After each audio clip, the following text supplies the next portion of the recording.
दोस्तों very good morning to all of you. आज के इस शानदार वीडियो में आप सभी का स्वागत करता हूं। दोस्तों आज की सबसे बड़ी खुशखबरी है कि जो हमारा अक्टूबर महीने का मंथली पीडीएफ है उसको लॉन्च कर दिया गया है।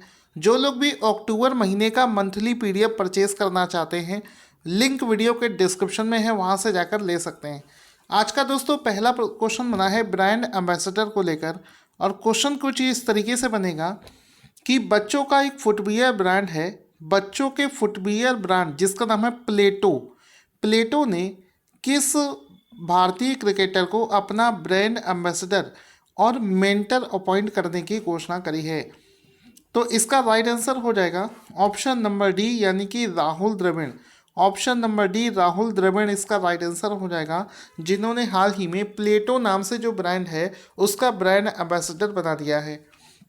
तो ऑप्शन नंबर डी इसका राइट आंसर हो जाएगा। इसमें आप इसका फ़ोटो भी देख सकते हैं कि इस ब्रांड का ब्रांडिंग देख सकते हैं। प्लेटो नाम से ये ब्रांड आता है, बच्चों के लिए फुटवियर बनाता है ये ब्रांड, और हाल ही में राहुल द्रविड़ को इसका ब्रांड एम्बेसडर और इसका मेंटर अपॉइंट कर दिया गया है। अब जैसा कि आप सभी लोग जानते हैं, हमारा जो मंथली पीडीएफ है, जैसे कि अक्टूबर महीने का मंथली पीडीएफ है, उसमें आपको सारे क्वेश्चंस डिटेल में तो करवाए जाते हैं। उसमें हम जो मेन टॉपिक हैं उनके क्वेश्चंस को लिस्ट के फॉर्मेट में भी आपको दे देते हैं, सो दैट लास्ट मोमेंट पे आपको रिवीजन के लिए आसानी हो जाए। तो उनमें से ही एक लिस्ट हम यहाँ पर करने जा रहे हैं। ये लिस्ट है हमारा ब्रांड एम्बेसडर का। चूँकि क्वेश्चन आया है ब्रांड एम्बेसडर का, तो हम लोग अक्टूबर महीने के जितने भी फेमस ब्रांड एम्बेसडर थे उसका रिवीजन कर लेते हैं।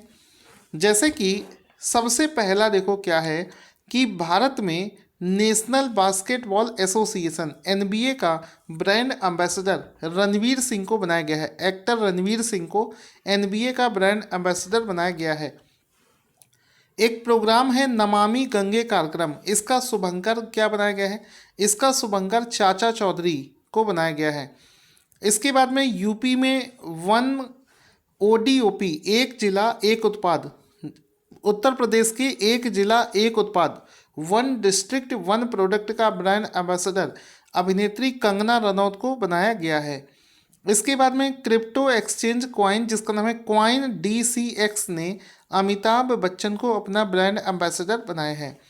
अमृतांजन नाम से एक ब्रांड आता है, उसके ब्रांड एम्बेसडर मीराबाई चानू और बजरंग पूनिया दोनों बनाए गए हैं। ये आपको यहाँ से याद होना चाहिए। इसके अलावा फायर बोल्ट नाम से वियरेबल्स बनाने वाली कंपनी जिसके ब्रांड एम्बेसडर विराट कोहली बनाए गए हैं। क्वाइन स्विच कुबेर का ब्रांड एम्बेसडर रणवीर सिंह को बनाया गया है। इसके अलावा क्वाइन DCX का एक कैंपेन है जिसका नाम है फ्यूचर यही है, इसके ब्रांड एम्बेसडर आयुष्मान खुराना बनाए गए हैं। इंडिया में होने वाले रूसी फिल्म महोत्सव का ब्रांड एम्बेसडर इम्तियाज अली को बनाया गया है। इसके अलावा एडिडास ने अपना ग्लोबल ब्रांड एम्बेसडर जो है ये दीपिका पादुकोण को बनाया है, ये भी आपको पता होना चाहिए। एक मोबाइल एप्लीकेशन है जिसका नाम है माई बिल बुक, इसका ब्रांड एम्बेसडर मनोज वाजपेयी को बनाया गया है। ये जितने भी आप क्वेश्चंस देख रहे हैं, आप देख सकते हैं इंपॉर्टेंट डेज की अलग लिस्ट है, अपॉइंटमेंट और books and author, rank, awards, appointment, इन सभी को अलग से कंपाइल किया गया है। ये पूरा जो पीडीएफ आप देख रहे हैं ये हमारे अक्टूबर महीने का पीडीएफ है। टॉपिक वाइज होता है, इस वजह से रिवीजन करना भी आसान है, और गारंटी के साथ में 95% से ज़्यादा क्वेश्चन हमारे पीडीएफ से ही आपको एग्जाम में मिलेंगे। इसको लेने का लिंक आपको दे रखा है। इसके बाद में अगला प्रश्न बनता है कि विश्व मधुमेह दिवस यानी कि वर्ल्ड डायबिटीज़ डे प्रति वर्ष किस दिन मनाया जाता है? तो विश्व मधुमेह दिवस जो है, जिसको वर्ल्ड डायबिटीज़ डे बोलते हैं, इसको एवरी ईयर 14 नवंबर को 14 नवंबर को मनाया जाता है। 14 नवंबर को ये दिवस हर साल मनाया जाता है। ऑप्शन नंबर डी इसका राइट आंसर हो जाएगा। इसमें आप देख सकते हैं वर्ल्ड डायबिटीज़ डे जो कि हर साल नवंबर 14 को 14 नवंबर को मनाया जाता है। अब इसमें आपको एक चीज़ समझनी है कि वर्ष 2021 के लिए ये जो दिवस है विश्व मधुमेह दिवस जो है 2021 का, इसकी थीम क्या है? तो वर्ष 2021 के लिए इस दिवस की थीम हो जाएगी डायबिटीज़ केयर तक पहुंच, यानी कि एक्सेस टू डायबिटीज़ केयर। देखिए कभी कभी आपको ये जो थीम है इंग्लिश और हिंदी दोनों लैंग्वेज में दिखेगा, तो हमेशा याद रखना कि जो इंग्लिश वाला है इसको सही माना जाएगा।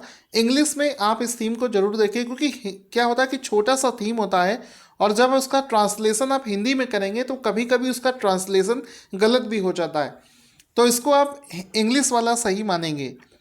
क्वेश्चन बनेगा प्रतिवर्ष यानी कि एवरी ईयर बाल दिवस चिल्ड्रंस डे किस राजनेता की जयंती के अवसर पर मनाया जाता है? आंसर हो जाएगा इसको हर साल पंडित जवाहरलाल नेहरू की जयंती के अवसर पर चिल्ड्रंस डे मनाया जाता है। हालांकि इस बार इसका विरोध भी हो रहा था और पिछले कई वर्षों से ऐसा देखा गया है कि जो अपोजिशन पार्टी है वो हमेशा इस चीज़ का विरोध करती आई है कि जो जवाहरलाल नेहरू, जिनको चाचा नेहरू के नाम से जानते थे, इनका बच्चों से क्या रिलेशन है। मतलब ये इनको अगर चाचा बुलाया जाता था तो इनके नाम पर चाचा दिवस, अंकल दिवस, ये सब हो सकता था। चिल्ड्रंस डे मनाए जाने का लॉजिक समझ में नहीं आ रहा है, तो ये प्रोपागंडा बताया जा रहा है। तो बहुत ज़्यादा इस पर न्यूज़ भी चल रही है, डिबेट भी चल रहा है। तो चिल्ड्रंस डे हर साल पंडित जवाहरलाल नेहरू के जयंती के अवसर पर मनाया जाता है। ऑप्शन नंबर डी हो जाएगा। और ये हर साल 14 नवंबर को मनाया जाता है। इसमें आप फोटो देख सकते हैं, चिल्ड्रंस डे जो है ये जवाहरलाल नेहरू जी के जयंती के अवसर पर हर साल मनाया जाता है। इसके अलावा दोस्तों आप सभी लोगों ने इस बार के T20 वर्ल्ड कप का फाइनल मैच देखा होगा। बहुत ही शानदार मैच था। इससे पहले पाकिस्तान को जिस तरीके से ऑस्ट्रेलिया ने हराया था वो मैच तो सभी लोगों ने देखा होगा। उसके बाद में फाइनल मैच हुआ और उस फाइनल मैच में किसने जीता? T20 विश्व कप 2021 का जो खिताब है वो किस देश ने जीत लिया है? तो आंसर हो जाएगा इसका ऑस्ट्रेलिया ने जीत लिया है। इसका जो फाइनल मुकाबला है ये ऑस्ट्रेलिया और न्यूजीलैंड के बीच में हुआ था, जिसमें कि ऑस्ट्रेलिया ने न्यूजीलैंड को हरा दिया। और पहली बार दोस्तों ऐसा हुआ है कि T20 वर्ल्ड कप ऑस्ट्रेलिया ने जीता है। ऑप्शन नंबर डी इसका हो जाएगा कि ऑस्ट्रेलिया ने बहुत ही शानदार तरीके से इस बार का T20 वर्ल्ड कप जीत लिया है। अब इसमें एक चीज़ और आपसे पूछी जा सकती है, किसी भी वर्ल्ड कप के समाप्ति के दौरान बहुत सारे अवार्ड्स हैं जिसको घोषित किया जाता है, जैसे कि player of the match.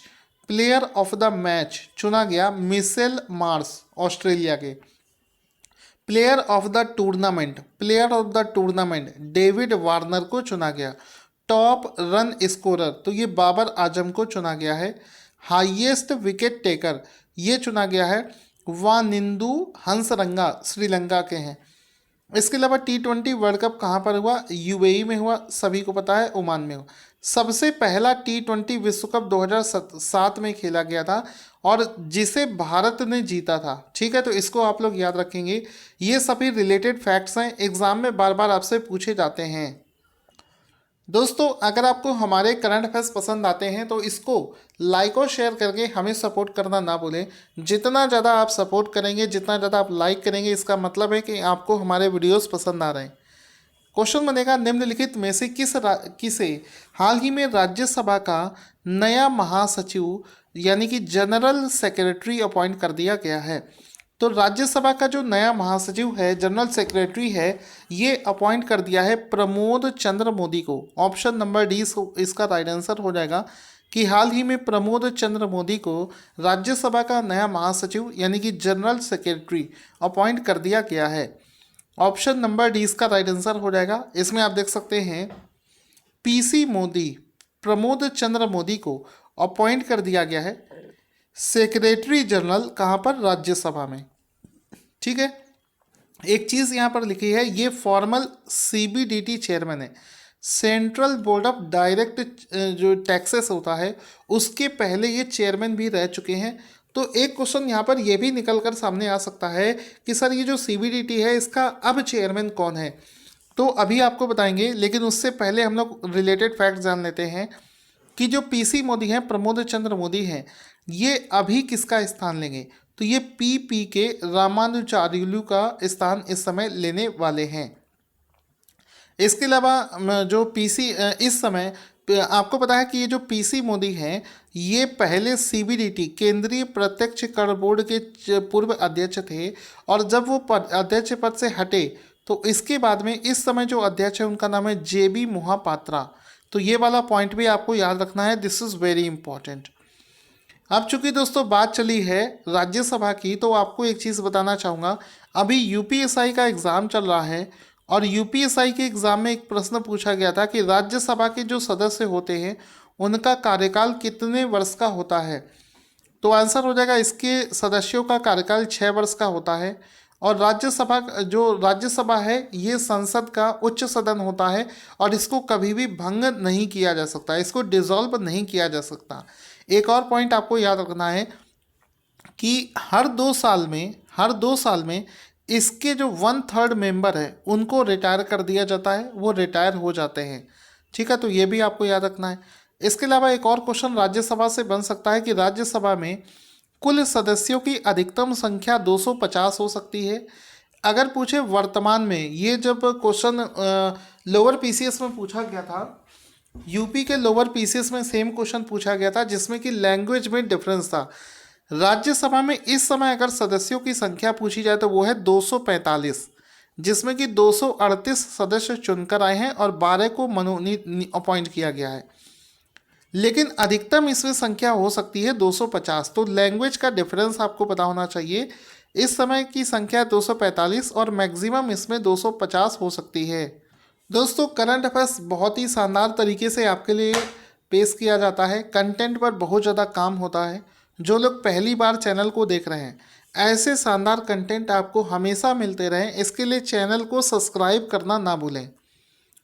Question बनेगा, निम्नलिखित में से किस देश के सेना प्रमुख को भारतीय सेना के जनरल की मानद रैंक से सम्मानित किया गया है। मतलब honorary rank general of the Indian army. तो किस देश के सेना प्रमुख को किया गया है? तो हाल ही में नेपाल देश के सेना प्रमुख को। Option number D. बहुत बढ़िया क्वेश्चन है। भारत का पड़ोसी देश है और आपको पता होगा भारत अपने पड़ोसी देशों को बहुत ज़्यादा वैल्यू देता है, चाहे वो नेपाल हो, चाहे भूटान हो, या कोई भी देश हो। इवन रिसेंट में नेपाल की जो पहले प्राइम मिनिस्टर थे, उन्होंने इंडिया के ऊपर कई एलिगेशंस लगाए कि कोविड नेपाल में भारत की वजह से फैला है। चीन के बहुत ज़्यादा इन्फ्लुएंस में चल आता है हमेशा नेपाल चीन के बहुत ज़्यादा इन्फ्लुएंस में रहता है। तो समय समय पर वो इंडिया के अगेंस्ट में स्टेटमेंट भी जारी करता है। तो ये सब चीज़ें अभी चल रही हैं। तो इस समय नेपाल के जो सेना प्रमुख हैं उनको भारतीय सेना के द्वारा जनरल की मानद उपाधि से सम्मानित किया गया है। अब ये प्रश्न ये भी बन सकता है, अब इसमें क्वेश्चन एक ये भी बन सकता है कि ये जो मानद की उपाधि है ये किसके द्वारा प्रदान करी जाएगी। तो इंडिया के जो प्रेसिडेंट हैं श्री रामनाथ कोविंद, उनके द्वारा उनको ये जनरल मानद की उपाधि से सम्मानित किया जाएगा। ठीक है, अब क्वेश्चन ये भी बन सकता है कि चूंकि नेपाल के सेना प्रमुख को ये उपाधि दी जाएगी, तो नेपाल के सेना प्रमुख हैं उनका नाम आपको याद होना चाहिए। तो जनरल प्रभु राम शर्मा जो है उनका नाम है, जिनको हाल ही में प्रेसिडेंट जी के द्वारा इस रैंक से नवाजा जाएगा। नेपाल में कुछ अट्रैक्टिव ट्रैवल प्लेसेस भी हैं, जैसे कि आपका बौद्धनाथ स्तूप हो गया, पशुपतिनाथ का मंदिर है, बहुत सारे लोग वहाँ पर घूमने भी जाते हैं, मुक्तिनाथ मंदिर। ये तीनों मंदिर नेपाल में स्थित हैं, जिनमें कि पशुपतिनाथ मंदिर जो है ये एग्ज़ाम में बहुत पूछा जाता है कि ये कहाँ पर स्थित है। साथ ही साथ में कुछ और भी ऐसे फैक्ट हैं जो कि एग्ज़ाम में पूछे जा सकते हैं, जैसे कि नेपाल का जो राष्ट्रीय खेल है वो है वॉलीबॉल। इससे पहले इसका जो राष्ट्रीय खेल था वो था गिल्ली डंडा।